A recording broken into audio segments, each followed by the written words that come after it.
And ఈరోజు కూడా నేను మరొక అంశం గురించి మాట్లాడతాను. ఇది ఇంకా చాలా చాలా ప్రాముఖ్యమైన విషయం అంటానమ్మా. నేనేమంటానంటే పోయిన వారాలన్నీ మాట్లాడిన ముత్యాలన్నా కదా, ఇది వజ్రం అంట నేనైతే. ఆమేన్, హల్లెలూయా. దిస్ ఇస్ ద డైమండ్ అంట నేనైతే. దేవుడు నాతో మాట్లాడిన మాట. నేను అడిగాను, ప్రభువా నీ సన్నిధిలోకి ఎట్లా రావాలి, నీ మహిమను ఎట్లా చూడాలి, ఎలా నీ ముఖ ప్రసన్నత చూడాలి, అసలు దానికి దారి చెప్పయ్యా అని నేను ప్రభువుని అడిగినప్పుడు ప్రభు నాతో మాట్లాడిన మాటలు ఆల్రెడీ దీని గురించి నేను విపులముగా నేను ఒక రోజు వర్తమానం చెప్పాను. మీకు ఎవరికైనా గుర్తుందా? మహిమ పరది అని చెప్పేసి, గ్లోరీ రెల్మ్ అని చెప్పేసి 5 మార్గాలు నేను మీకు చెప్పాను. నేను ఈరోజు ఇంటికి వెళ్ళాక ఆ వర్తమానం మరలా వినండి. నేను యూట్యూబ్లో పెట్టాను నేను దాన్ని. గ్లోరీ రెల్మ్ అని చెప్పేసి, మహిమ పరిధిలోనికి ఎక్కలేనంత ఎత్తైన కొండకి ఎక్కడానికి 5 మార్గాలు అని చెప్పేసి నేను మాట్లాడాను. దట్ ఈస్ సో ప్రెషియస్ అమ్మా.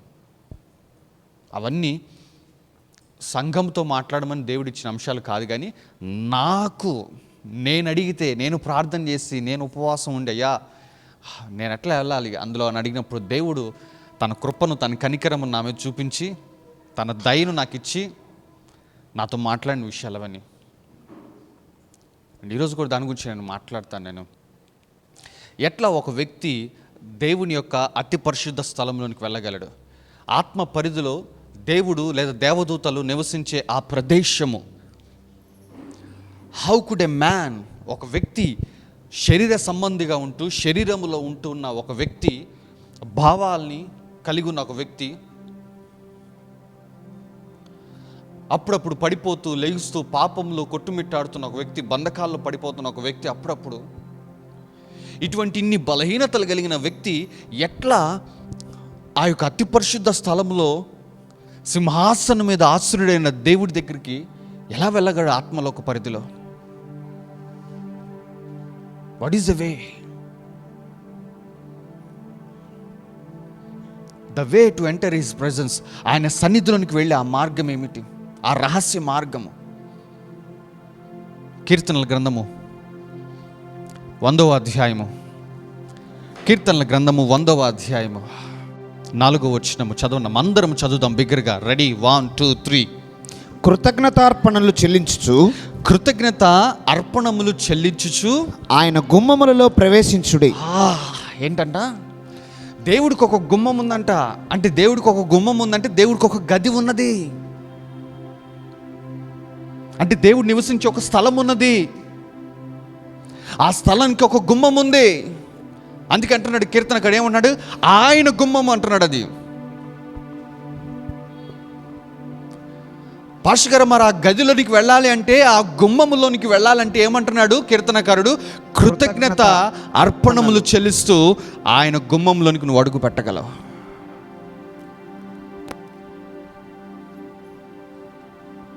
అదృశ్య లోకములో, ఆ కనబడని లోకంలో నివసిస్తున్న ఆ దేవుడు, అటువంటి దేవుడిని చేరుకోవటానికి మానవుడికి దేవుడు కల్పిస్తున్న సౌలభ్యం ఏమిటంటే, కృతజ్ఞత అర్పణములు కనుక నువ్వు చెల్లించే బిడ్డవైనట్లయితే నువ్వు ఆ గుమ్మంలోనికి ప్రవేశించగలవంట. హల్లెలూయా. అర్థమవుతుందా నాకు ఆ మాట? If you are a man filled with gratitude and thanksgiving, కృతజ్ఞత వైఖరి, కృతజ్ఞతలు చెల్లించే విధానము, గ్రాటిట్యూడ్, ఆ కృతజ్ఞత స్వభావం కనుక నీలో ఉన్నట్టయితే, నువ్వు కృతజ్ఞతలు చెల్లించే బిడ్డగా నిన్ను నువ్వు పెట్టుకుంటున్నట్లయితే, నో మ్యాటర్ నువ్వు నెహ్రూ నగర్లో ఉన్నా, నో మ్యాటర్ నువ్వు మోతీలాల్ నగర్లో ఉన్నా, నో మ్యాటర్ నువ్వు రాజీవ్ గాంధీ నగర్లో ఉన్నా, నువ్వు ఆయన గుమ్మంలో ఉన్నట్ట లెక్క. హల్లెలూయా.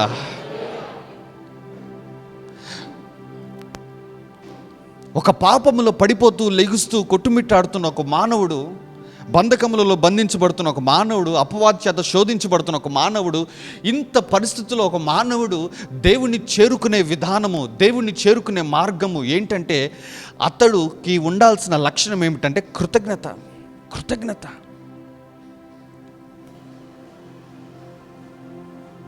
చదువుమా. కృతజ్ఞతార్పణలు చెల్లించుచు ఆ, ఆయన గుమ్మములలో ప్రవేశించుడి. ఆ, కీర్తనలు పాడుచు ఆ.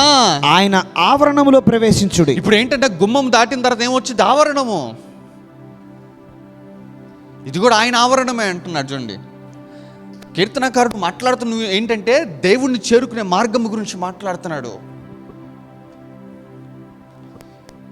దేవుడికి ఒక గది ఉన్నది, ఆ గదికి ఒక గుమ్మం ఉంది. ఆ గుమ్మము దగ్గరికి వెళ్ళాలి అంటే, ఆ గుమ్మము దాటి నువ్వు లోపలికి రావాలంటే, ఆ గుమ్మము తెరుచుకునే, ఆ ద్వారాలు తెరుచుకునే మార్గం ఏంటంటే కృతజ్ఞత. అండ్ ఆ ఆవరణంలోనికి వెళ్ళాలంటే, ఆ గుమ్మము దాటి ఆ ఆవరణంలో నువ్వు నడవాలి అంటే, ఆ ఆవరణం నువ్వు కనుక్కోవాలంటే నువ్వేం చేయాలంట? చదువు నాన్న. కీర్తనలు పాడుచు కీర్తనలు పాడుచు ఆయన ఆవరణములలో ప్రవేశించు. ఆయన ఆవరణములో ప్రవేశించుడి. ప్రవేశించుడి. వా,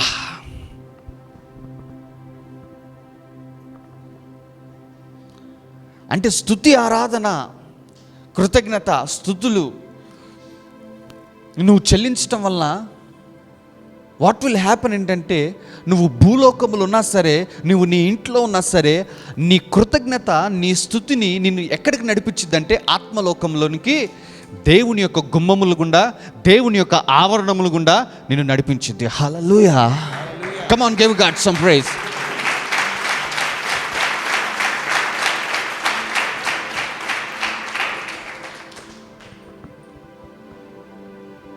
అందుకే అపోస్తలుడైన పౌలు కొలస్సీలకు రాయబడిన పత్రికలో ఈ మాట అంటాడు. కొలస్సీలకు రాయబడిన పత్రిక 4వ అధ్యాయం 2వ వచనం చదువమ్మా. కొలస్సీలకు రాయబడిన పత్రిక 4వ అధ్యాయం 2వ వచనం. ప్రార్థన యందు నిలకడగా ఉండి కృతజ్ఞత కలవారై దాని యందు మెలకువగా ఉండుడి. అది ఏమంటున్నాడు?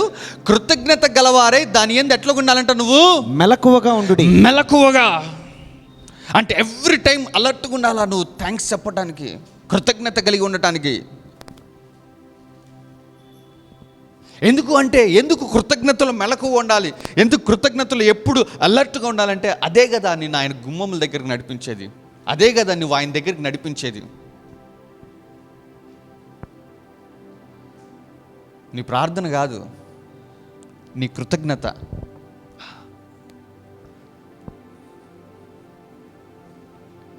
ఒక ఆరాధికుడు చెబుతున్న సత్యము ఏంటంటే, నువ్వు కృతజ్ఞత అర్పణములు చెల్లించుతే ఆయన గుమ్మముల గుండా నువ్వు నడుస్తావు. ఒక పాటగాడు కొన్ని వందల పాటలు రాశాడు. ఆ పాటగాడు ఏమంటున్నాడంటే, కీర్తనలు పాడుచు ఆయన ఆవరణంలో నువ్వు తిరగలవు. దేవుడు నాతో ఈ విషయం మాట్లాడినప్పుడు ఐ వాజ్ షాక్డ్.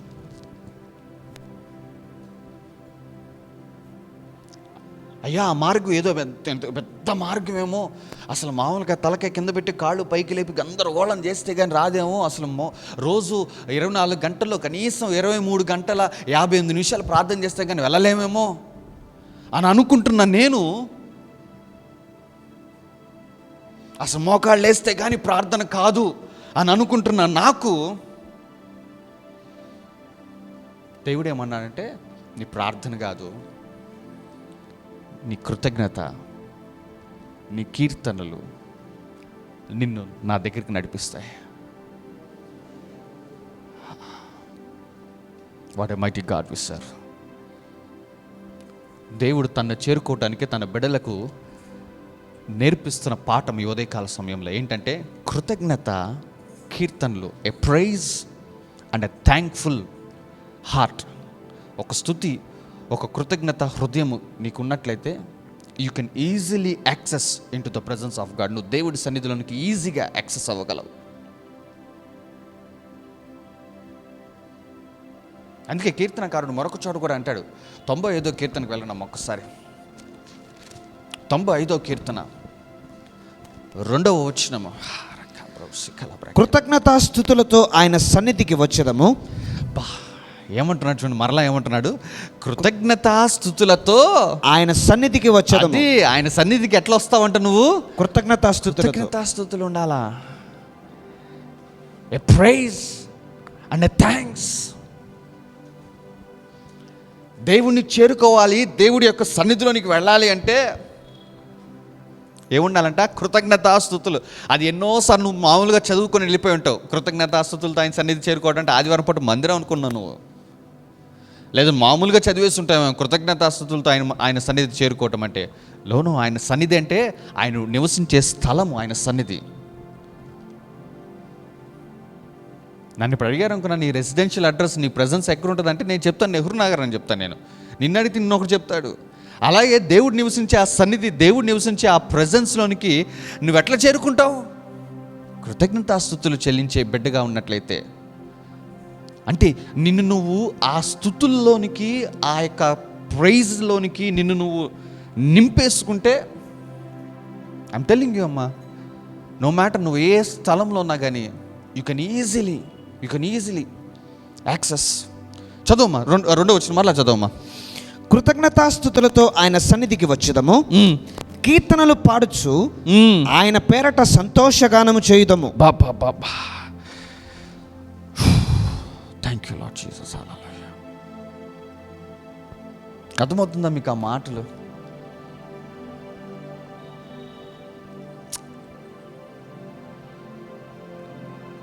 సో దేవుడి యొక్క సన్నిధిలోనికి, దేవుడి యొక్క ప్రెజెన్స్లోనికి ఒక మానవుడు వెళ్ళాలంటే ఫస్ట్ ఆ మానవుడికి ఉండాల్సిన స్వభావం ఏంటంటే కృతజ్ఞత స్వభావము, కృతజ్ఞత వైఖరి. ప్రతి చిన్న విషయానికి ప్రభుకి కృతజ్ఞత. When was the last time అమ్మ నీ జేబులో ఒక 100 రూపాయలు ఉన్నప్పుడు ఎప్పుడు నువ్వు స్తుతించావు? నీ జీతం పడినప్పుడు దేవుని స్తుతించడం గురించి నేను మాట్లాడటం లేదు. నీ జేబులో 100 రూపాయలు ఉన్నప్పుడు ఆ 100 రూపాయలు చూసుకొని ఎప్పుడు స్తుతించావు? బాస్ నీకు జీతం ఇస్తే థ్యాంక్ గాడ్ అనుకుంటావు, నువ్వు దేవుడికి స్తోత్రం ప్రైజ్ ది లార్డ్ అనుకుంటావు. కానీ నువ్వు బయటికి వెళ్ళాలనుకున్నప్పుడు, నువ్వు ఏదైనా కొనుక్కోవాలన్నప్పుడు సడన్గా నీకు మీ మమ్మీయో మీ అన్నయ్య వచ్చి ఒక 100 రూపాయలు ఇస్తే ఆ 100 రూపాయలు బట్టి ఎప్పుడు స్తుతించావు లాస్ట్ టైం? అంటే ఘనమైన విషయాల దగ్గర నువ్వు కృతజ్ఞత చెల్లిస్తున్నావు, పెద్ద విషయాల దగ్గర కృతజ్ఞత చెల్లిస్తున్నావు.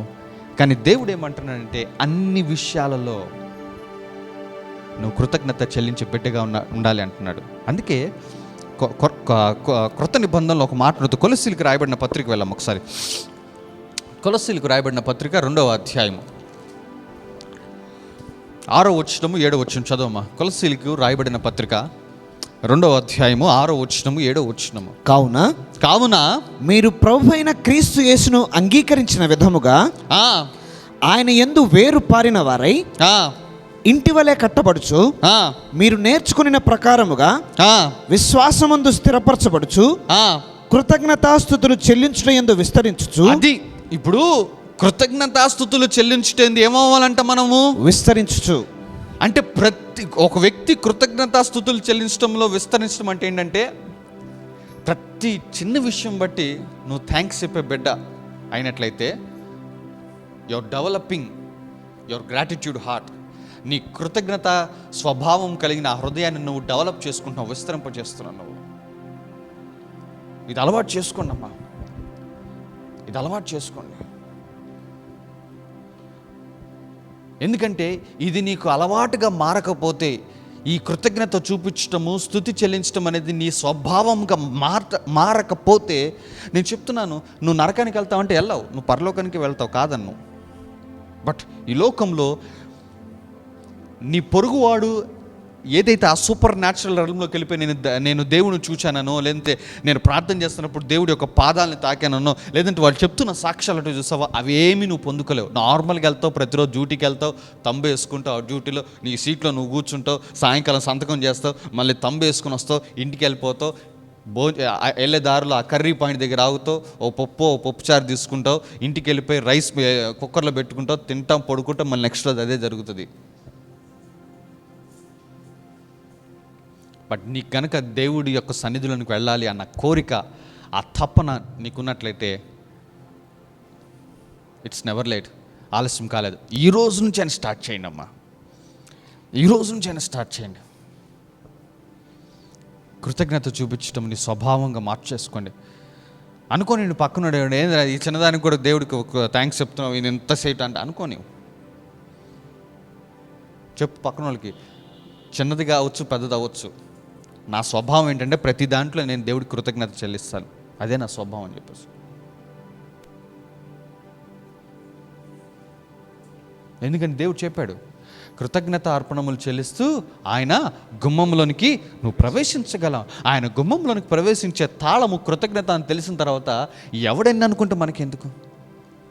కీప్ ఆన్ కృతజ్ఞతలు చెల్లిస్తూ ఉండు. అంతేగాని కృతజ్ఞత అన్నాను అని చెప్పేసి I thank you lord, I thank you lord, I thank you lord, ఇది కాదు. కృతజ్ఞత నిజంగా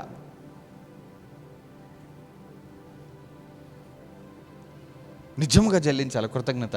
ఎందుకంటే దేవుడు మన పెదాలను చూసే దేవుడు మాత్రమే కాదు, కానీ మన హృదయ అంతరంగంలో ఎరిగిన దేవుడు మన దేవుడు. దేవుడి దగ్గర మన డ్రామాలు పనికిరావు. నిజమా కాదా? నువ్వు ఇక్కడ డ్రామా చేయొచ్చు, నేను ఇక్కడ డ్రామా చేయొచ్చు. అసలు ఒక గంట వందనం వేసాయా మనం పాడుకొని నీవు చేసిన మేళ్ళకి అని చెప్పేసి డ్రామా వేయచ్చు. నువ్వు అటు పాడుతుంటే సడన్గా దేవుడు ఒకసారి ఆగి అలా తొంగి చూసాడు అనుకో నీ హృదయంలోనికి, అక్కడ తెలిసిపోద్ది పాట ఎక్కడి నుంచి వస్తుందా అని చెప్పేసి. కానీ అలా నువ్వు పాడుతున్నప్పుడు సడన్గా దేవుడు నీ వైపు తొంగి చూసినప్పుడు అది నిజముగా నీ లోపల నుంచి వస్తున్న పాటను ప్రభు గ్రహిస్తే ద నెక్స్ట్ సెకండ్ ఆయన దర్శనమును, ఆయన విజిటేషన్ని నువ్వు పొందుకుంటావు. Come on, give God some praise.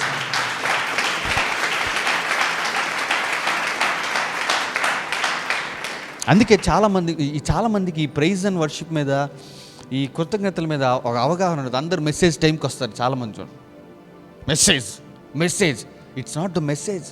వర్తమానం కాదు నేను దేవుని దగ్గర నడిపించేది. నీ స్తుతి, నీ కృతజ్ఞత కదా ప్రభు దగ్గర నేను నడిపించేది. చాలా సంఘాలు ఈ ప్రత్యక్ష తెలియక పాస్టర్ గారు ఒక 20 పాటలు పాడతాడు. దేనికోసం? చుట్టుపక్కల బయట బాగా పెడతాడు. ఆ చుట్టుపక్కల అందరూ ఆ పాటలు, ఆ ఫస్ట్ పాట, ఆ రెండో పాట, ఆ మూడో పాట, ఇక్కడ వీళ్ళ ఇంటికాడ రెడీ అవుతూ ఉంటారు. ఇంకా పాటలు అయిపోతాయి అనగా అప్పుడు వస్తారు. ఇంకా ఏంటంటే మెసేజ్. సంగమ నేను చెప్తున్నాను, మెసేజ్ కాదు నిన్ను ప్రభు దగ్గరికి నడిపించేది. మెసేజ్ ఎక్కడికి నడిపించేది అంటే నిన్ను నీ గమ్యానికి నడిపించేది. నువ్వు ఇది చేయి, నువ్వు ఎట్లా చేసుకో అని చెప్పేసి. బట్ దేవుని యొద్దకు నడిపించేది ఏంటంటే నీ స్తుతి. అర్థమవుతుంది ఆ మాట? వర్తమానము నిన్ను నీ గమ్యం వైపు నడిపించింది, దేవుని వైపు కాదు. నీ స్తుతి, నీ కృతజ్ఞత మాత్రం నిన్ను దేవుని వైపు నడిపించింది. ఆ మాట అర్థమవుతుందా మీకు అందరికీ? ఐ హోప్ నువ్వు దాన్ని రాసుకుంటావు అనుకుంటున్నాను. అయితే అందుకే నేను చెప్తా ఉంటాను, స్తుతించండి. పాటలు పాడిస్తాను. ఎందుకు పాడించేది? ఎందుకు ముందుగానే రండి అని చెప్పేది? అందరు కలిపి పాడని, అందరు కలిపి చప్పట్లు కొట్టాను. ఎందుకంటే కీర్తనలు పాడుతూ నువ్వు ఆయన ఆవరణంలో తిరుగుతావు నువ్వు చక్కగా. పాస్టర్ గారు నాకు పాటలు రావు పాస్టర్ గారు, నేర్చుకో అంతే. ఇంక ఆప్షన్ లేదు. దేవుడు ఇంకోటి నేను చెప్పుంటే చెప్పేవాడు. నేను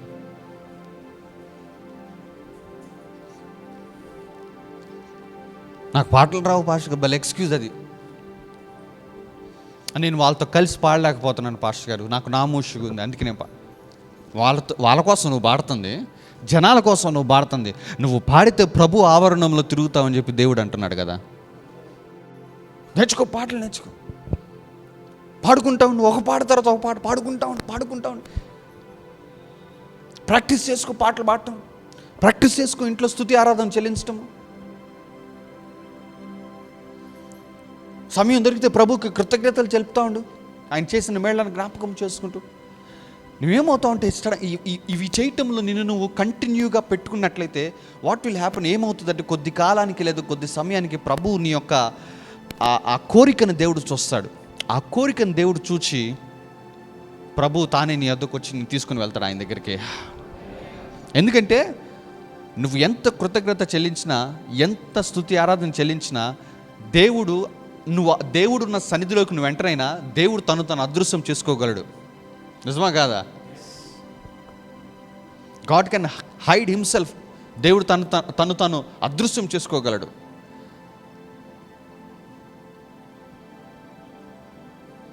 నో మ్యాటర్, నీకు అప్పుడు దేవదూతలు కనపడతారు. నీకు అప్పుడు దేవదూతలు ఈకలు కూడా కనపడతా ఉంటాయి. చాలామంది పెడతా ఉంటారు ఫేస్బుక్లో. కొంతమంది మేము ప్రార్థన చేస్తుంటే దేవదూత ఈకలు పడ్డాయి. మంచిది, దాన్ని ఏదో పెద్ద ఇదిగా పెట్టుకుని ఫేస్బుక్లో పెడతా ఉంటారు చాలామంది. మంచిదే, దేవదూత ఈకలు కనపడ్డాయి. కానీ దేవదూత కోసం కాదు కదా నువ్వు ఆరాధన చేస్తుంది. దేవదూత కనపడింది కదా ఆ స్థలంలో, మరి అదే స్థలంలో ఉంటున్న దేవుడు ఎందుకు కనపడలేదు నీకు? ఆలోచించావా? ఒకవేళ దేవుడు ఏమన్నా తను నీకు అదృశ్యం చేసుకున్నాడేమో, అందుకే కేవలం దేవదూతలు మాత్రమే కనపడుతున్నాయి, కేవలం దేవదూత ఈకలు మాత్రమే కనపడుతున్నాయి. నువ్వు స్తుతిస్తున్నావు, నువ్వు కీర్తనలు పాడుతున్నావు, నువ్వు కృతజ్ఞత చెల్లిస్తున్నావు. ఎస్, నువ్వు ప్రభు సన్నిధిలోనికి వెళ్ళావు, కానీ ప్రభు తను అదృశ్యం చేసుకున్నాడేమో, అందుకే నీకు దేవదూతలు ఈకలు ఈ కనపడుతున్నాయి. అవునమ్మా, నేను చెప్తున్నానమ్మా. దేవుడు తను ప్రత్యక్షం చేసుకోవాలి. దేవుడు తను ప్రత్యక్షం చేసుకోవాలంటే నువ్వు చేసే ఆ కృతజ్ఞత, నువ్వు చెల్లించే ఆ స్థుతి ఆయనకు నచ్చాలి. అది ఆయనంతటా ఆయన నిన్ను రా అంటే కానీ నువ్వు ఆయన్ని చూడలేవు. నువ్వు ప్రకటన గ్రంథం 4వ అధ్యాయంకి వెళ్ళండి ఒకసారి. ప్రకటన గ్రంథం 4వ అధ్యాయంకి వెళ్ళండి ఒకసారి. మొదటి వచనం చదువయ్యా. ఈ సంగతులు జరిగిన తర్వాత నేను చూడగా అదిగో పరలోకమందు ఒక తలుపు తెరవబడి ఉండెను. మరియు నేను మొదట వినిన స్వరము బూరధ్వని వలె నాతో మాట్లాడగా వింటిని. ఆ మాట్లాడిన వాడు, ఇక్కడికి ఎక్కిరమ్ము, ఇక మీదట జరగవలసిన వాటిని నీకు కనపరచదును అనెను. వెంటనే నేను ఆత్మవశుడనైతే. చూడండి, ఏంటంటే పరలోకములో ఒక ద్వారం తెరవబడినట్టు కనపడిందంట. బ్రదర్ ఎక్కడున్నాడు? పద్మాసు ద్వీపంలోనే ఉన్నాడు బ్రదరు. బట్ పరలోకంలో ఒక ద్వారము తెరవబడినట్టు అతను కనపడిందంట. ఆయనతో ఫస్ట్ మాట్లాడిన ఆ బోర ధ్వని వంటి ఒక స్వరము సడన్గా ఆయనకి వినపడింది. మరలా వినపడి ఏమంటున్నాడంటే, ఇక్కడికి ఎక్కిరమ్ము. ఎప్పుడైతే ఆ మాట విడుదలైందో సడన్గా ఆత్మ అవశ్యుడైపోయాడు. సడన్గా ఆల్రెడీ అసలు ప్రకటన గ్రంథం 1వ అధ్యాయంలో ఏమంటాడు? నేను ప్రభు దినమున ఆత్మ అవశ్యుడిని ఉండగా నేను స్వరం విన్నాను, నేను చూశాను, 7 నక్షత్రములు చేతపట్టుకున్నవాడు, ఇలా అంత డిస్క్రిప్షన్ ఉంటుంది. అంటే ఆల్రెడీ ప్రకటన గ్రంథం 1వ అధ్యాయంలోనే అతడు ఆత్మవశుడయ్యాడు. కానీ ఆత్మ సరిపోలా, ఆ ఆత్మవశం సరిపోలేదు. ఇప్పుడు ఆయన ఎక్కడికి వెళ్తున్నాడు తెలుసా? అతి పరిశుద్ధ స్థలములో నివసించే దేవుడి దగ్గరికి వెళ్తున్నాడు. సో ఆత్మవశుడు ఇంకా రెట్టింపవాలా. Where the flesh will die, ఎక్కడైతే శరీరం ఆగిపోతుందో, ఇక్కడికి ఎక్కిరమ్ము అనగానే సడన్గా పరిశుద్ధాత్మను వచ్చేసి ఇంకాస్త బలపరిచాడు అతన్ని. వెంటనే ఆ మాటను చదవమ్మా. వెంటనే ముందు వచ్చిన చదువు. ఇక్కడికి ఎక్కిరమ్ము చదువు. ఇక్కడికి ఎక్కిరమ్ము, ఇక మీదట జరగవలసిన వాటిని నీకు కనపరచదును నేను. ఇక మీదట జరగవలసిన వాటిని నీకు కనపరచదునని చెప్పాను. వెంటనే నేను ఆత్మవశుడనైతే. వెంటనే ఆత్మ లేకపోతే వెళ్ళేవాడా? సో అదే నేను చెప్తున్నాను, దేవుడు తాను ప్రత్యక్షం చేసుకుంటే కానీ నువ్వు దేవుడిని చూడలేవు. దేవుడు తాను ప్రత్యక్షం చేసుకోవాలంటే నీ కృతజ్ఞత, నీ స్తుతి దేవుడికి ఎంతో ఇష్టంగా, ప్రియంగా మారిపోవాలా.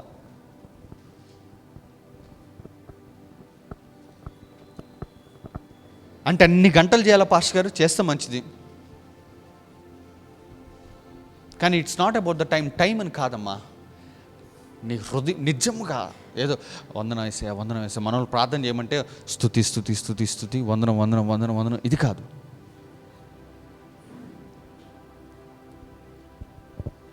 నీ హృదయంలోంచి రావాలి, నీ హృదయంలోంచి రావాలి.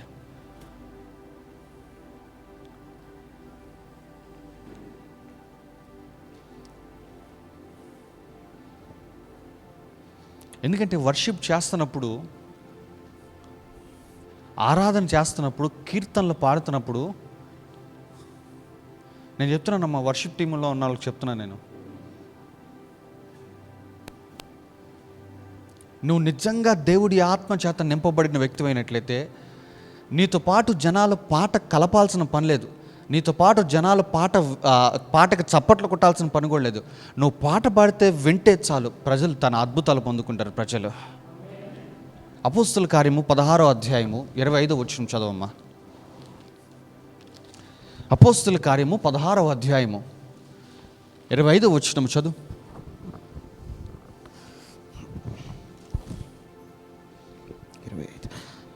అయితే మధ్యరాత్రి వేళ పౌలును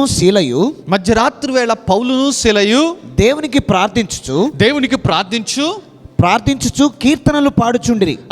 దేవునికి ప్రార్థన చేసుకుంటూ ఇంకేం చేస్తున్నారంటే వీళ్ళు కీర్తనలు పాడుచుండిరి. ఊరికి ఎవడన్నా జైల్లో ఉన్నప్పుడు పాటలు పాడతాడా? జరగదు, పాటలు పాడడు. అన్లెస్ అతను పాట పాడాడంటే అతను పాటకి ఏదో ఒక ప్రత్యక్షత అతనికి తెలుసుంటే కానీ అక్కడ పాటలు పాడు. నీకు గనక పాటకున్న ప్రత్యక్షత నీకు తెలిస్తే నువ్వు సినిమా థియేటర్లో పాట పాడుతావు, సినిమా థియేటర్లో ఉన్న వాళ్ళందరూ దేవుని ఆత్మ పొందుకుంటారు. బట్ పౌలుకు తెలుసు. అందుకే మందిరంలో తరచూ పాడే పాటలు, దేవుని పరిశుద్ధులందరూ కూడుకున్నప్పుడు పాడుకునే పాటల్ని ఎక్కడ పాడుతున్నాడు తెలుసా? చెరసాలలో పాడుతున్నాడు. ఎందుకు? He has a revolution about song. ఒక పాటకున్న ప్రత్యక్షత అతనికి తెలుసు. ఒక పాట ఏమి చేయగలదో ప్రత్యక్షత అతనికి తెలుసు. కాబట్టే ఒక ప్రతికూలమైన పరిస్థితుల్లో, ఒక ప్రతికూలమైన వాతావరణంలో చేయకూడని పని చేస్తున్నాడు. ఎవడు చెయ్యని పని చేస్తున్నాడు. ఏంటంటే కీర్తనలు పాడుతున్నాడు. అతడేదో భక్తిమంతుడని నిరూపించుకోవడానికి కాదు పాడుతుంది. అతడేదో దేవుని వెంబడించేవాడు, అతడు క్రీస్తు బిడ్డ అని చెప్పేసి అతడి సాక్ష్యం చెప్పుకోవడానికి కాదు అతను పాడుతుంది. అతడు ఎందుకు పాడుతున్నాడంటే అతడికి పాటకున్న ప్రత్యక్షత అతనికి తెలుసు. చదవమ్మా, పాటలు ప్రార్థన చేయొచ్చు. అయితే మధ్యరాత్రి వేళ పౌలును శీలయు దేవునికి ప్రార్థించుచు కీర్తనలు పాడుచుండిరి. ఖైదీలు వినుచుండిరి. ఖైదీలు ఏం చేస్తున్నారు?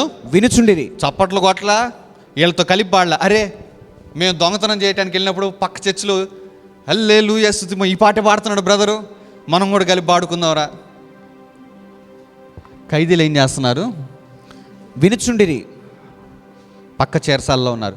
వీళ్ళకున్న గదిలో వీళ్ళు కూర్చొని పాట పాడుతుంటే పక్కనోళ్ళు ఏం పాడుతున్నారా అని చెవిటి పెట్టారు, గోడకు చెవులు.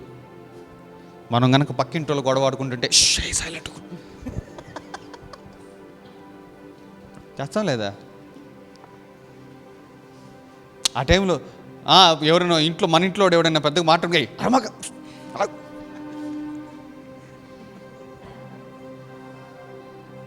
చేస్తాం చేయమా?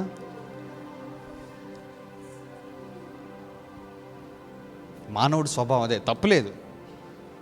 మనకు వినే స్వభావం దేవుడిచ్చాడు. దేవుడికి మహిమ కలుగును గాక. అలాగే వాళ్ళకు కూడా వినే స్వభావం ఉంది. వీళ్ళు పాటలు పాడుతుంటే ఖైదీలు ఏం చేస్తున్నారు? వింటున్నారు. What happened? అప్పుడు అకస్మాత్తుగా మహాభూకంపము కలిగెను. అకస్మాత్తుగా మహాభూకంపము కలిగెను. చెరసాల పునాదులు అదరేను. చెరసాల పునాదులు అదిరాయా. వెంటనే తలుపులన్నీ తెరుచుకున్నాయి. అందరి బంధకములు ఊడెను. అందరి బంధకాలు ఊడిపోయాను. చూసారా? వర్షిప్ టీం వాళ్ళకి చెప్తున్నానమ్మా, నిన్ను నువ్వు గనక స్తుతిలో దేవుణ్ణి మహిమపరచడంలో నిన్ను నువ్వు లోతులో పెట్టుకున్నావు అనుకున్నా, నువ్వు పాట పాడితే చాలు జనాలు నీతో కలిసి పాడాల్సిన పని కూడా లేదు. నువ్వు పాట పాడితే చాలు జనాలు మేళ్ళు పొందుకుంటారు. అక్కడ ఖైదీలు పొందుకున్నారమ్మా. ఎవరాళ్ళు? మర్డర్లు చేసిన వాళ్ళు, హంతకులు, దొంగతనాలు చేసిన వాళ్ళు. చట్టం అన్నా ప్రభుత్వం అన్నా భయం లేకుండా, తెలుగులో ఒక మాట చూసావా, బరి తెగించి చేస్తారని చూసావా, అలా నేరాలు చేసి చెరసాల్లో మగ్గిపోతున్న వాళ్ళు అటువంటి భయంకరమైన పాప స్థితిలో ఉన్నారు. దేవుడు అంటే తెలీదు, రక్షణ అంటే తెలీదు, దేవుడి భయం అంటే కూడా లేదు. అటువంటి వాళ్ళు పాటలు వింటున్నారు. ఎంతమంది పాడారు? 2 పాడారు. ఎన్ని పాటలు పాడుంటారు?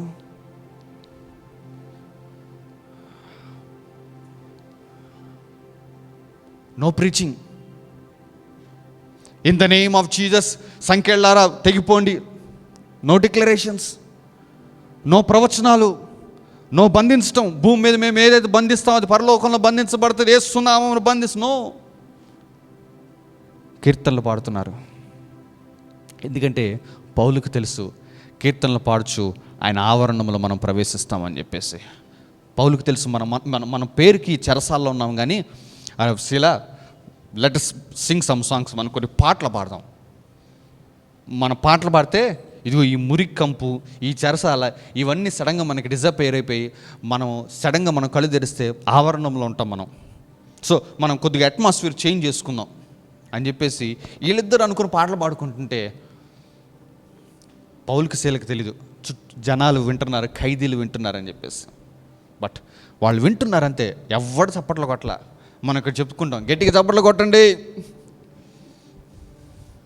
నాట్యం వేయండి, పాడండి, అదిగో టీవీ పెట్టాం చూడండి. మీ చేత పాడించడానికి ఆరంభంలో ప్రతిరోజు జిరాక్స్లు. ఈ జిరాక్స్ ఖర్చులు ఎక్కువ అవుతున్నాయి అని చెప్పేసి ఏమైంది, అయిందిలో ఒక టీవీ పెట్టుకుందాం అన్నారు, చూసి పాడించడానికి. అంటే మీ ఒక సంఘం చేత చూసి పాడించుకోవడానికి పాస్టర్ గారికి ఒక టీవీ ఖర్చు అయింది.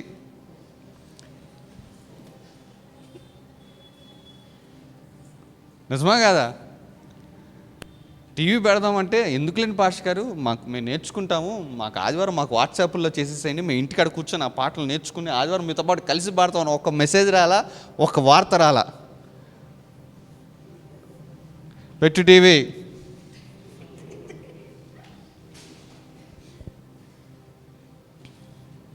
నవ్వుతారు, నిజమే కదా. ఎందుకన్నా టీవీ? అయ్యో వద్దన్నా, మేము నేర్చుకుంటాం.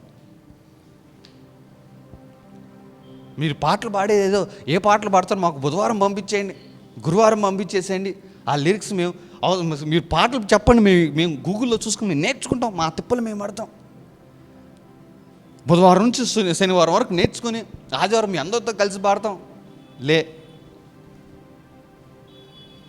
ఎందుకు లేదు?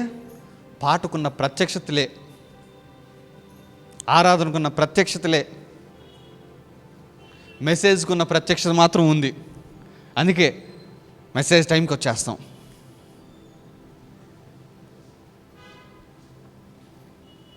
మరలా చెప్తున్నానమ్మా, వర్తమానము నిన్ను నీ గమ్యం వైపు నడిపించిద్ది, పాట నిన్ను దేవుని వైపు నడిపించిద్ది.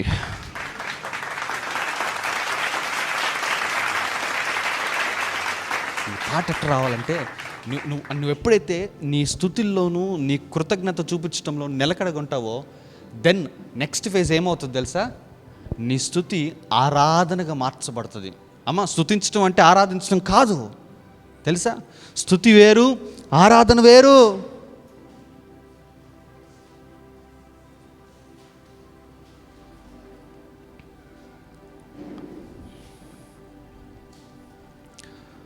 Praise is something that comes out of our mind and memories, but worship is something that will come out of our heart.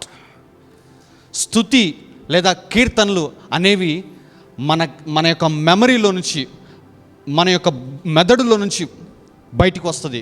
కానీ ఆరాధన అనేది మన హృదయంలో నుంచి బయటికి వస్తుంది. ఎప్పుడైతే ఒక వ్యక్తి ఆరాధన చేయాలి, ఒక వ్యక్తి ఆరాధికుడు కావాలంటే అతడు మొదట స్తుతి చెల్లించేవాడు కావాలి. అతడు మొదట స్తుతి చెల్లించేవాడు కావాలంటే అతడు మొదట కృతజ్ఞత చెల్లించేవాడుగా ఉండాలి. ఈ రెండు లేకుండా నువ్వు ఆరాధనలోనికి వెళ్దాం అనుకుంటే రాంగ్. చాలామందికి ఆరాధన అంటే ఏంటంటే 4 పాటలు స్పీడ్గా పాడేసిన తర్వాత స్లోగా పాడతారు చూసావా, అదేనండి ఆరాధన గీతం అనుకుంటారు. No, that is not the worship. అది కాదు ఆరాధన. మరలా చెప్తున్నానమ్మా, worship is not that thing. Worship అంటే స్లో సాంగ్ పాడటం కాదు, వర్షిప్ అంటే చేతులు ఎత్తుకుని పాడటం కాదు. Worship is something that will come out of your heart. నీ హృదయంలో నుంచి వచ్చే చూసావా, అది ఆరాధన.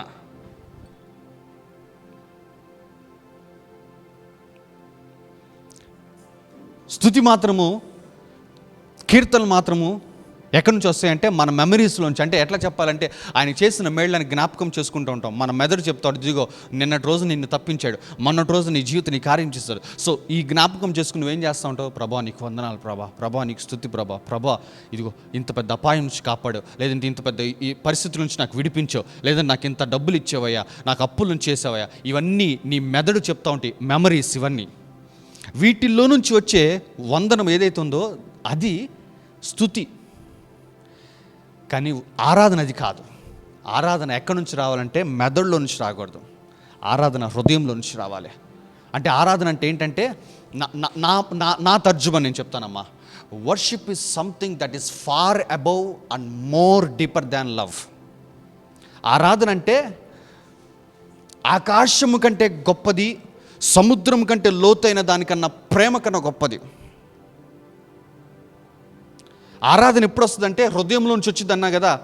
నీకు అన్లెస్ దేవుడి మీద ఒక నిజమైన ప్రేమ, ఒక తపన, ఒక తాపత్రయము, ఒక ఇది లేకపోతే ఆరాధన నువ్వు చేయలేవు. అది ఆరాధన కాదు. నువ్వు స్లో సాంగ్ పాడుకున్నా కానీ.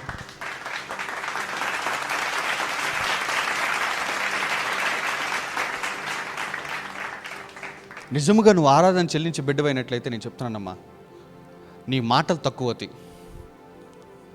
నీ మాటలు తక్కువతాయి.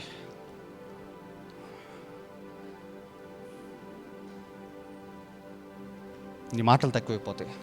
అందుకని నీ మాట అంటాను. Water from ice are more clear than water from sky అంట నేను. కళ్ళ వెంట వచ్చే కన్నీరు మేఘాల్లోంచి వచ్చే నీళ్ల కన్నా స్వచ్ఛమైనవి అంట నేను. ఎప్పుడైతే నువ్వు నిజంగా ఆరాధన చెల్లించే బిడ్డవైనట్లయితే నీ మాటలు తక్కువైపోతాయి, కానీ నీ కళ్ళలోంచి కళ్ళమంటే నీళ్ళు వచ్చేస్తానే ఉంటాయి. అట్లా భావం బయటకు వచ్చేస్తుంది. అట్లా water from ice are more clear than water from sky. కళ్ళ వెంట కారే నీళ్లు మేఘాల్లోంచి వచ్చే నీళ్ళ కన్నా స్వచ్ఛమైనవి. ఎప్పుడు వెళ్తావు ఆ పరిధిలోనికి, ఆ వర్షిప్ అన్న ఆ పరిధిలోనికి, ఆ జోన్లోకి ఎప్పుడు వెళ్తావు? నువ్వు స్తుతి చెల్లించే బిడ్డవైనట్లయితే, నువ్వు కీర్తనలు పాడే బిడ్డవైనట్లయితే, if you are a praiser, నువ్వు స్తుతి చెల్లించే బిడ్డవైనట్లయితే ఆరాధనలోకి వెళ్తావు. అందుకే కీర్తనకారుడు అంటాడు, కీర్తనల గ్రంథము 65వ అధ్యాయము 1వ వచనము. కీర్తనల గ్రంథము 65వ అధ్యాయం 1వ వచనము. దీస్ ఆర్ పర్ల్స్ అమ్మ. నేను చెప్తున్నాను, ఇవి వజ్రాలు. వాట్ ఐ హ్యావ్ లెర్న్డ్, నేను సంవత్సరాల క్రితం నేర్చుకున్నవి. I'm sharing with you. దేవా సియోనులో మౌనముగా ఉండుట నీకు స్తుతి చెల్లించుటే. అది ఏమంటున్నాడు? అసలు సియోనులో మౌనంగా ఉండటం కూడా నీకు స్తుతి చెల్లించు. సియోను అంటే దేవుడు నివసించే స్థలము. ఆ దేవుడు నివసించే స్థలంలోకి వెళ్ళిపోయి నేను మౌనముగా అయిపోతున్నాను. నా మౌనము కూడా నువ్వు ఎట్లా తీసుకుంటున్నావు అంటే స్తుతిగా తీసుకుంటున్నావు అంటున్నాడు. ఎందుకంటే వర్షిప్ అన్న జోన్లోనికి, ఆరాధన అన్న పరిధిలోనికి ఎప్పుడైతే అడుగు పెడతావో నీ మాటలు తగ్గిపోతాయి. నీ హృదయము మాట్లాడుతూ ఉంటుంది. అందుకే కీర్తనకారుడు అంటున్నాడు, దేవా సియోనులో మౌనముగా ఉండుట నీకు స్తుతి చెల్లించుటే. అందుకే భక్తుడు పాట కూడా రాశాడు, పాడన మౌనముగానే స్తుతి కీర్తన. మరలా చెప్తున్నానమ్మా, వర్షిప్ ఈజ్ సంథింగ్. రాసుకుంటున్నట్టున్నారు మీరు, రాసుకుంటున్నారని చెప్పి నమ్ముతున్నాను నేను. Worship is something that is far above and more deeper than love. ఆరాధన అనేది ఆకాశం కంటే గొప్పగా, సముద్రం కంటే లోతుగా ఉండే ప్రేమ కన్నా మించినది. ఆరాధన అనేది ఆకాశం కంటే ఎత్తుగా, సముద్రం కంటే లోతుగా ఉన్న ప్రేమ కన్నా మించినది ఆరాధన. అంటే ఆరాధన ప్రేమతో రావాలి బయటికి, అంతే. ఆరాధన చేయడానికి కానీ ఆరాధన అని పాడుకుంటూ కాదు, ఆరాధన ప్రేమతో రావాలి. అప్పుడు ఏమవుతాయి అంటే మాటలు తగ్గిపోతాయి.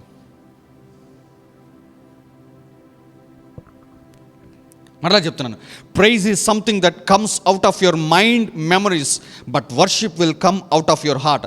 స్తుతి అనేది నీ మైండ్లో నుంచి, నీ మెదడులో నుంచి, నీ జ్ఞాపకాల్లో నుంచి బయటికి వస్తుంది. కానీ ఆరాధన అలా కాదు. ఆరాధన నీ హృదయంలో నుంచి వస్తుంది బయటికి. అప్పుడు నీ మాటలు తగ్గిపోతాయి. అందుకే అన్నాడు కీర్తనకారుడు, దేవా సియోనులో మౌనముగా ఉండటం నీకు స్తుతి చెల్లించుటే. అందుకే కీర్తనకారుడికి ఈ స్తుతి గురించి, ఈ ఆరాధన గురించి, వీటి మీద మంచి పట్టుంది. కాబట్టి కీర్తనకారుడు ఏం చెప్పాడంటే, తన కుమారుడికి దేవాలయం కట్టినప్పుడు, అరే పాటలు పాడేవాళ్ళు ఎంతమంది ఉండాలంటే 4,000 మంది ఉండాలిరా అన్నాడు. మొదటి దినవృత్తాంతములు 23వ అధ్యాయంకి వెళ్ళండి. మొదటి దినవృత్తాంతములు 23వ అధ్యాయం 5వ వచనం.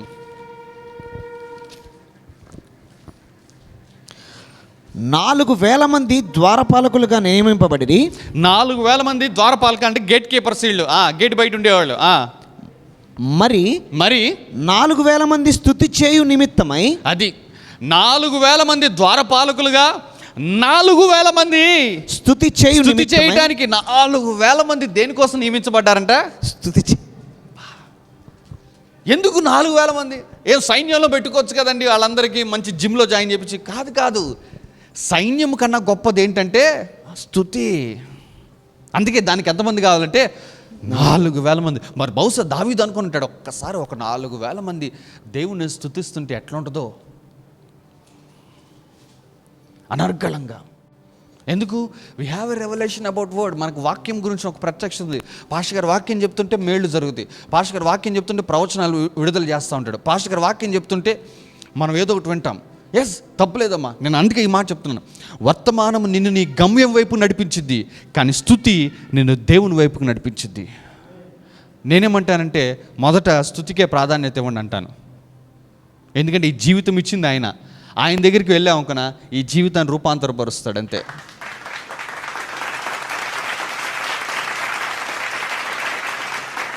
చెప్తున్నా వర్షిప్ టీమ్కి, నువ్వు గనక సరిగ్గా నీ స్వభావం ఇట్లా మార్చుకున్నట్లయితే, నేను చెప్తున్నానమ్మా, మీ ఇంట్లో వాళ్ళు, సంఘ సభ్యులు ఎవ్వరు నీతో పాడాల్సిన పని లేదు. వాళ్ళు వింటే చాలు, నీ స్వరము, నీ పాట వాళ్ళ చెవిని పడితే చాలు, మేళ్ళు జరిగిపోతాయి. ఎంత పవర్ రిలీజ్ అవుతుందో అర్థం చేసుకోండి. చెరసాల పునాదులు అదిరాయి, బంధకాలు తెంచివేయబడ్డాయి, ఒక్కడు తప్పించుకోకుండా అలాగే ఉండిపోయారు. అయిపోయిన తర్వాత ఏమన్నారు?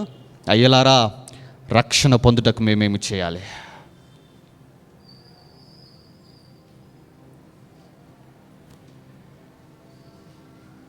ఎందుకు?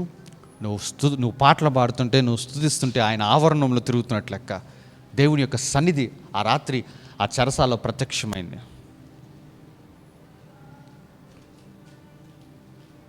దిస్ ఈజ్ ద, నేను చెప్తున్నాను, ఇది వజ్రమమ్మా. ఇది నేను చెప్తున్నాను, దేవుడి సన్నిధిలోనికి నేను వెళ్ళాలి, దేవుడి సన్నిధిలో నేను యాక్సెస్ అవ్వాలి అంటే ఈరోజు వర్తమానం కనీసం మీరు 100 సార్లు వింటాం కాదు, 100 సార్లు ప్రతి మాట రాసుకోండి.